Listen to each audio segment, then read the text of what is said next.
Bayangkan sebuah tim yang tidak hanya bermain indah, tetapi juga menanamkan rasa takut di hati lawan-lawannya di Eropa. Sebuah tim yang memiliki kombinasi sempurna antara taktik, pemain berkualitas, dan mental juara.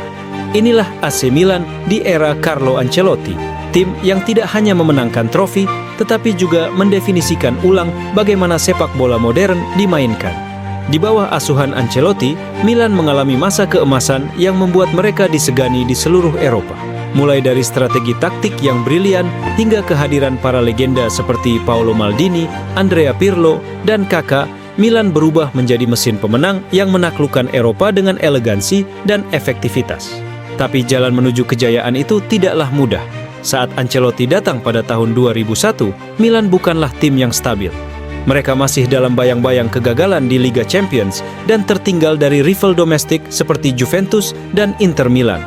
Namun, dengan pendekatan taktis yang cermat, perubahan strategi yang revolusioner, dan pemilihan pemain yang tepat, Ancelotti berhasil membangun tim yang tak hanya tangguh di Liga domestik, tetapi juga menjadi penguasa Eropa.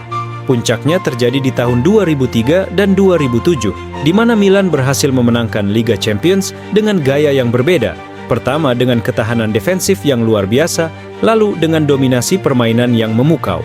Namun, di balik kesuksesan itu, ada cerita menarik tentang bagaimana Milan membangun mentalitas juara. Mereka mengalami kekecewaan pahit di final Istanbul 2005, di mana Milan yang sudah unggul 3-0 akhirnya kalah dalam drama adu penalti melawan Liverpool. Banyak tim yang akan hancur setelah kegagalan seperti itu, tapi tidak dengan Milan. 2 tahun kemudian, mereka kembali ke final dengan motivasi balas dendam dan mengalahkan Liverpool 2-1 di Athena. Inilah bukti bahwa tim ini tidak hanya memiliki taktik yang luar biasa, tetapi juga mentalitas baja yang membuat mereka menjadi salah satu tim terbaik dalam sejarah sepak bola Eropa. Bagaimana Ancelotti merancang semua ini? Mari kita telusuri kisah lengkapnya.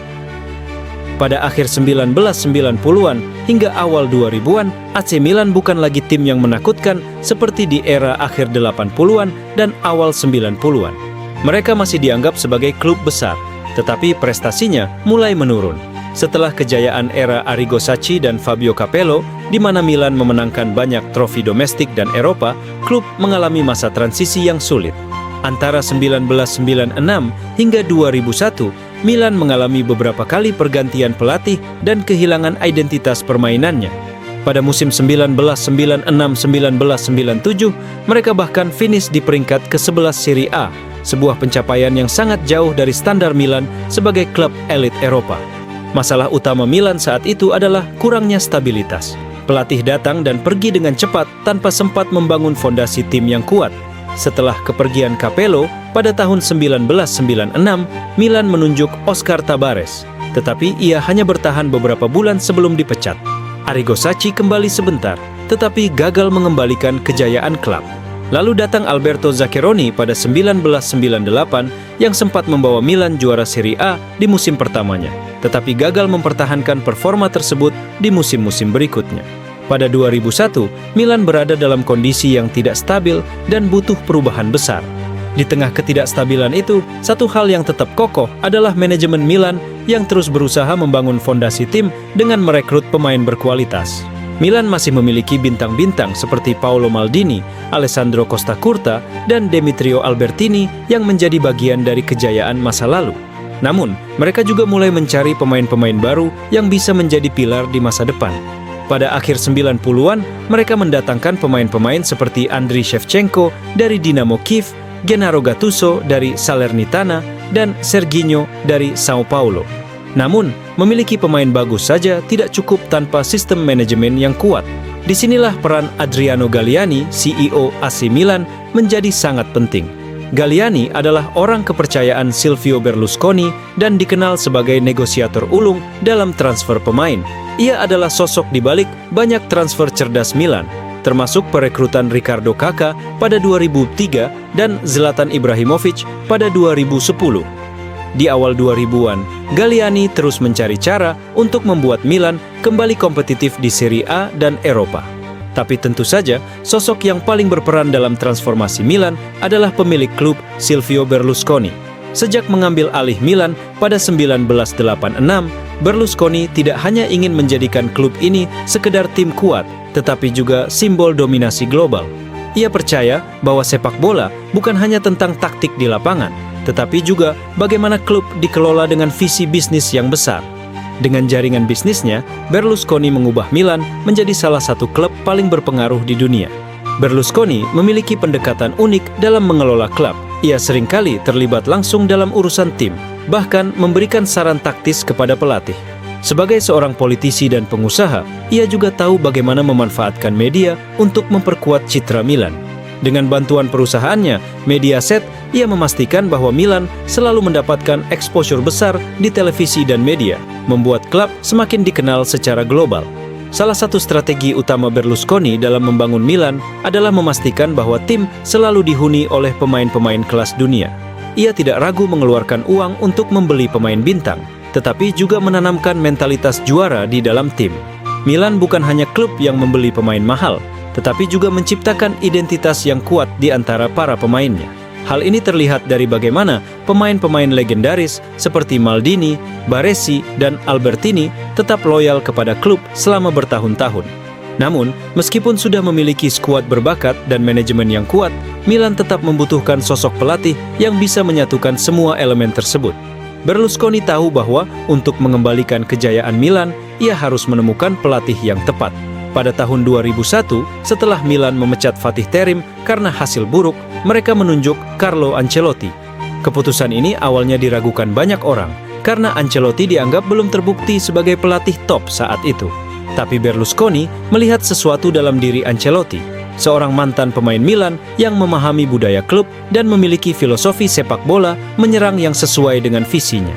Ancelotti juga memiliki pengalaman di level tinggi setelah membawa Parma menjadi salah satu tim kompetitif di Serie A dan menangani Juventus. Milan pun siap memasuki era baru di bawah kepemimpinan Ancelotti.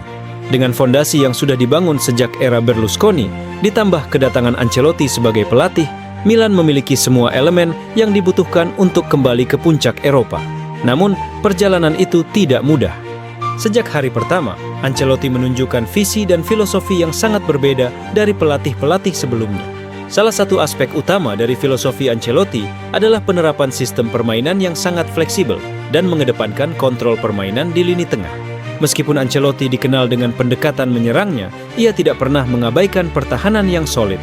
Salah satu formasi ikonik yang ia terapkan adalah formasi Christmas Tree 4-3-2-1. Formasi Christmas Tree sangat cocok dengan karakteristik pemain-pemain yang dimiliki Milan saat itu. Dalam formasi ini, 4 bek berada di lini belakang dengan 3 gelandang bertahan di tengah yang dapat berfungsi sebagai pengatur ritme permainan. 2 gelandang serang berperan untuk memberi dukungan bagi penyerang tunggal yang berada di depan. Ini memberikan keseimbangan antara serangan dan pertahanan, serta memberi kebebasan kepada pemain kreatif untuk berkembang. Ancelotti juga dikenal tidak kaku dengan formasi tersebut, seringkali merotasi posisi pemainnya untuk menciptakan kebingungan bagi lawan. Misalnya, Andrea Pirlo yang sejatinya adalah gelandang bertahan bisa bergerak lebih maju, sementara Kaka dapat menarik diri lebih ke belakang dan membangun serangan dari lini tengah.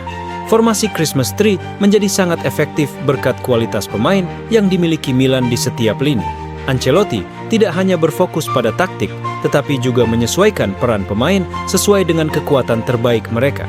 Pemain seperti Paolo Maldini, Andrea Pirlo, Kaka, dan Andriy Shevchenko bukan hanya pemain bintang, mereka adalah pilar utama dalam strategi permainan Ancelotti. Maldini sebagai kapten tim tidak hanya memberikan stabilitas defensif, tetapi juga menjadi pemimpin di lapangan yang membantu membimbing para pemain muda. Pirlo dengan visi permainan dan kemampuan passingnya menjadi otak dari permainan Milan. Dengan fleksibilitas dalam pengaturan posisi, Pirlo dapat bertugas sebagai deep lying playmaker, memimpin serangan dari belakang. Namun, bukan hanya teknis yang menjadi perhatian Ancelotti. Mengelola ego pemain bintang merupakan tantangan besar bagi setiap pelatih. Milan memiliki banyak pemain dengan reputasi besar dan Ancelotti harus bisa menciptakan harmoni di dalam tim.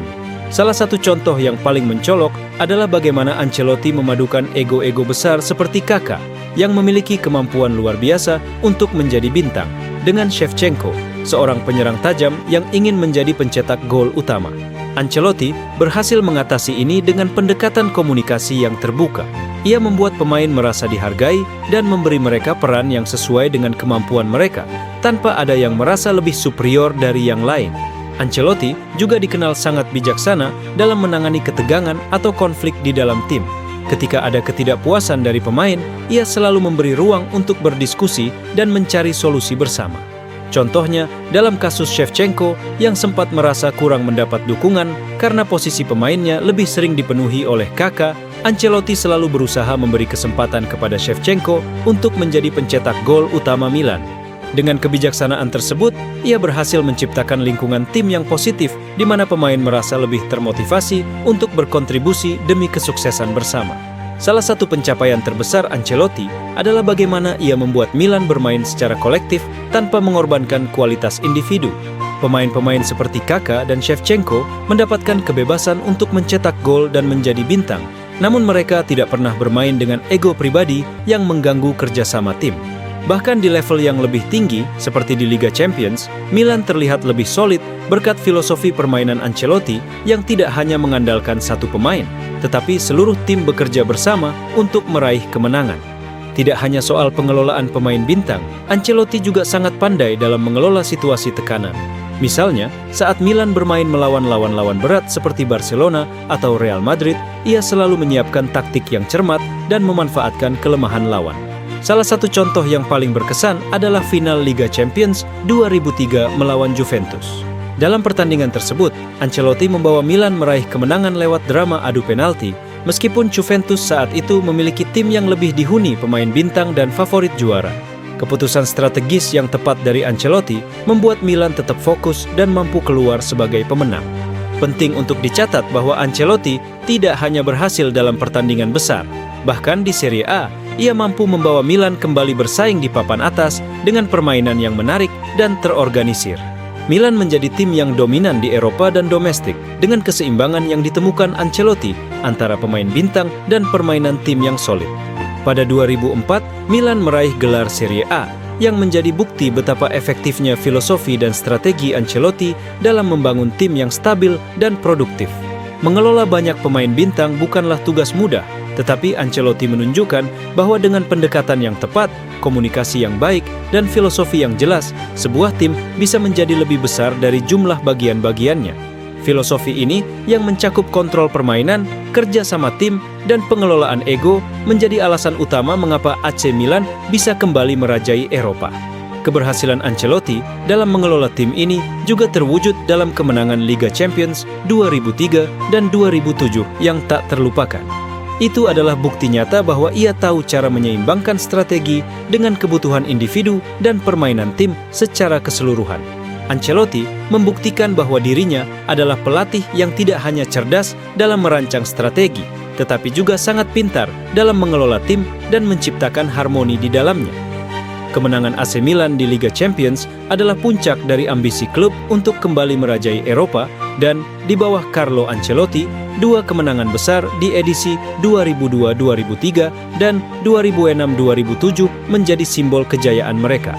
Pada 2003, setelah hampir 1 dekade tanpa meraih trofi Eropa, Milan akhirnya kembali menaklukkan benua biru.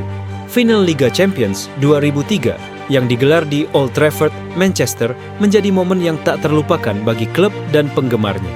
Namun, kemenangan ini lebih dari sekadar hasil akhir. Karena itu adalah hasil dari perjalanan panjang yang penuh perjuangan. Final melawan Juventus pada 2003 adalah pertandingan yang penuh tekanan, bukan hanya karena itu adalah final Liga Champions, tetapi juga karena intensitas dan persaingan antara 2 tim besar Italia ini. Ancelotti menghadapi lawan yang sangat tangguh, dengan Juventus yang diperkuat oleh bintang-bintang seperti Alessandro Del Piero, Pavel Nedved, dan Zinedine Zidane. Namun, Milan yang dipimpin oleh Paolo Maldini di lini belakang dan Andrea Pirlo yang mengatur tempo permainan mampu bertahan di bawah tekanan. Setelah waktu reguler berakhir imbang 0-0, pertandingan berlanjut ke adu penalti, yang akhirnya dimenangkan Milan dengan skor 3-2. Kemenangan ini sangat berarti karena bukan hanya membawa Milan meraih gelar Eropa ke-6 mereka, tetapi juga menandai kembalinya Milan sebagai raksasa Eropa yang tak terhentikan. Salah satu pemain yang tampil luar biasa dalam final tersebut adalah gelandang Andrea Pirlo. Keberanian dan ketenangannya dalam mengambil tendangan penalti yang mengarah ke pojok kiri atas gawang menjadi momen yang menegangkan, namun sekaligus simbol dari ketenangan Milan di bawah tekanan. Pirlo yang seringkali menjadi motor penggerak serangan, berperan besar dalam mengendalikan jalannya pertandingan, memanfaatkan pengalamannya dalam peran deep lying playmaker yang menciptakan peluang-peluang berbahaya. Maldini yang lebih berfokus pada sisi defensif tak hanya menjadi pemimpin di belakang, tetapi juga memberi rasa aman bagi tim. Kemenangan ini memperlihatkan bahwa Milan memang layak untuk meraih gelar tersebut setelah bertarung habis-habisan. 3 tahun kemudian, pada 2007, AC Milan kembali meraih kejayaan di Liga Champions. Kali ini, mereka menghadapi lawan yang sangat familiar, Liverpool, yang pada tahun 2005 mengalahkan mereka dalam final yang dramatis. Final Liga Champions 2007 yang digelar di Athena, Yunani, menjadi ajang pembalasan bagi Milan yang ingin menuntaskan dendam mereka terhadap Liverpool. Pada edisi ini, Milan tampil sangat solid di bawah Ancelotti dengan performa luar biasa dari pemain-pemain seperti Kakak, Pippo Inzaghi, dan tentu saja Paolo Maldini. Final 2007 kembali memberikan ketegangan yang luar biasa, tetapi Milan tampak lebih siap dari segi mental dan strategi. Kakak, yang tampil sebagai bintang utama sepanjang kompetisi, memberikan assist kepada Inzaghi yang mencetak 2 gol penting di final. Namun, yang paling mencolok adalah keberanian dan kepemimpinan Paolo Maldini. Di usianya yang sudah 38 tahun, Maldini menjadi simbol ketangguhan Milan. Gol pertama yang dicetak oleh Inzaghi menjadi penentu, dan meskipun Liverpool berusaha keras untuk menyamakan kedudukan, Milan mempertahankan keunggulannya hingga akhir pertandingan. Kemenangan ini dengan skor 2-1 menggenapi pencapaian Ancelotti yang membimbing Milan untuk kembali menjuarai Eropa setelah sebelumnya gagal pada 2005. Pemain kunci dalam kemenangan 2007 jelas tidak bisa dilepaskan dari sosok Kakak.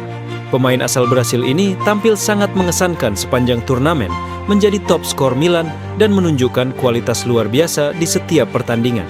Di final, meski hanya memberikan assist, Kakak menunjukkan visinya yang luar biasa dalam membangun serangan dan menciptakan peluang. Tidak hanya itu, ia juga bermain dengan sangat cerdas, menghubungkan lini tengah dan serangan dengan sempurna. Meskipun begitu, peran Pippo Inzaghi sangat krusial dengan 2 golnya yang menentukan kemenangan. Inzaghi yang dikenal dengan insting mencetak golnya, tampil di momen yang tepat, mencetak gol-gol yang sangat penting. Di balik kemenangan besar ini, Ancelotti juga memainkan peran yang sangat penting dalam menjaga mentalitas tim dan menyiapkan mereka dengan strategi yang sangat matang. Ancelotti tahu betul bagaimana mengelola situasi dan memilih formasi yang tepat untuk menekan Liverpool, sambil tetap mengandalkan kekuatan di lini belakang, di mana Maldini dan Alessandro Nesta menjadi benteng pertahanan yang kokoh. Di lini tengah, Andrea Pirlo juga berperan penting dalam mengatur permainan dan memberi ruang bagi pemain-pemain ofensif untuk tampil lepas.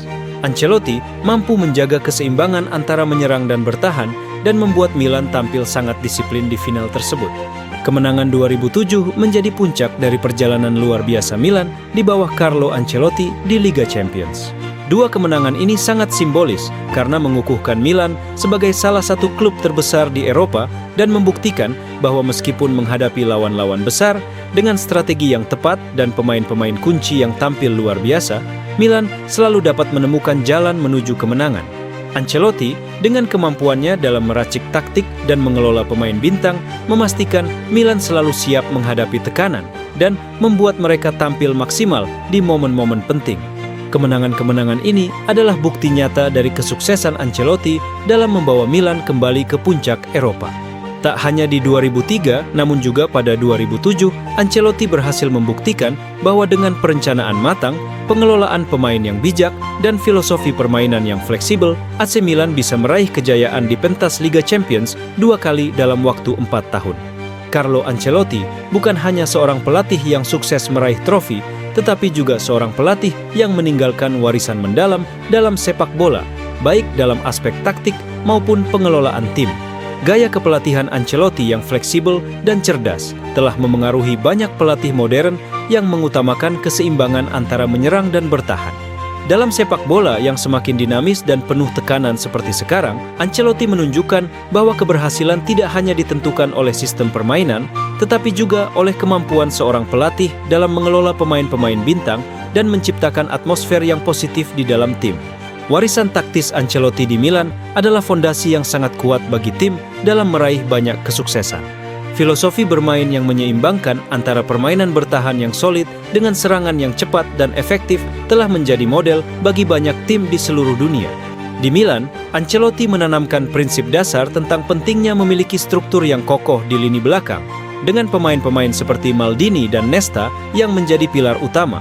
Sementara di lini depan, ia mengandalkan pemain-pemain berbakat seperti Kakak dan Shevchenko untuk mencetak gol. Pendekatan ini tidak hanya berhasil di Milan, tetapi juga menjadi referensi bagi banyak pelatih modern yang ingin mengombinasikan pertahanan yang tangguh dengan serangan yang mematikan. Salah satu warisan terbesar yang ditinggalkan oleh Ancelotti adalah kemampuannya untuk mengelola momen-momen krisis dan tekanan. Dalam pertandingan-pertandingan penting seperti final Liga Champions, Ancelotti terbukti mampu mengelola ketegangan dan memberikan kepercayaan diri kepada pemainnya. Ia tidak hanya mengandalkan taktik di lapangan, tetapi juga memberikan dukungan psikologis yang penting bagi pemain untuk tetap tenang dan fokus. Pada akhirnya, ini adalah aspek yang sangat membedakan Ancelotti dari banyak pelatih lainnya. Ia mampu membawa pemain-pemainnya melewati tekanan besar dan selalu tampil maksimal di momen-momen kritis. Dampak dari warisan Ancelotti terhadap karir para pemain yang dilatihnya tidak bisa dipandang sebelah mata. Banyak pemain yang berkembang pesat dan mencapai puncak karirnya berkat sentuhan Ancelotti. Sebagai contoh, Andrea Pirlo yang menjadi gelandang terkemuka dunia setelah bergabung dengan Milan banyak mendapatkan kebebasan dan kepercayaan dari Ancelotti untuk mengembangkan permainannya. Ancelotti memberi Pirlo peran yang sangat penting sebagai deep lying playmaker, yang membuatnya menjadi pemain kunci dalam penguasaan bola dan distribusi serangan. Begitu juga dengan Kakak yang berhasil meraih Ballon d'Or pada 2007 setelah tampil luar biasa di bawah asuhan Ancelotti. Ancelotti mengeluarkan potensi terbaik Kakak dengan memberinya kebebasan untuk berkreasi di lini serang, dan hasilnya Kakak menjadi salah satu pemain terbaik di dunia pada masa itu. Pemain lain yang merasakan dampak positif dari Ancelotti adalah Filippo Inzaghi. Di bawah Ancelotti, Inzaghi berhasil mencetak banyak gol penting, termasuk 2 gol di final Liga Champions 2007 yang membawa Milan meraih trofi Eropa ke-6 mereka. Ancelotti tahu betul bagaimana memanfaatkan kekuatan dan insting mencetak gol Inzaghi yang seringkali berada di tempat yang tepat pada waktu yang tepat. Dalam hal ini, Ancelotti tidak hanya mengandalkan strategi dan taktik, tetapi juga memahami karakteristik individu pemain untuk mengoptimalkan kontribusinya terhadap tim. Namun, warisan Ancelotti tidak hanya terbatas pada pemain bintang yang telah disebutkan. Selama masa kepelatihannya di Milan, ia juga membentuk generasi baru pemain yang sukses mengembangkan karir mereka. Pemain seperti Gennaro Gattuso yang dikenal dengan determinasi dan kerja kerasnya berkembang pesat di bawah asuhan Ancelotti. Gattuso yang sebelumnya dikenal sebagai gelandang bertahan, berhasil mengubah gaya permainannya dan menjadi salah satu gelandang tengah terbaik di dunia pada masanya, berkat bimbingan Ancelotti. Pendekatan manajerial yang menekankan disiplin, kerja tim, dan semangat juang sangat cocok dengan karakter Gattuso yang menjadikannya salah satu pemain kunci dalam skuad Milan. Sebagai pelatih, Ancelotti juga memberi inspirasi bagi banyak pelatih muda yang ingin mengembangkan gaya kepelatihan mereka. Ancelotti menunjukkan bahwa kesuksesan tidak hanya datang dari metode yang kaku, tetapi juga dari kemampuan untuk beradaptasi dengan situasi dan pemain yang ada. Dengan keberhasilan Milan di bawah kepemimpinannya, Ancelotti menunjukkan bahwa dengan pendekatan yang tepat, baik dari segi taktik maupun pengelolaan pemain, sebuah tim bisa mencapai puncak tertinggi dalam sepak bola dunia. Warisan ini akan terus menginspirasi dan mempengaruhi dunia sepak bola selama bertahun-tahun yang akan datang.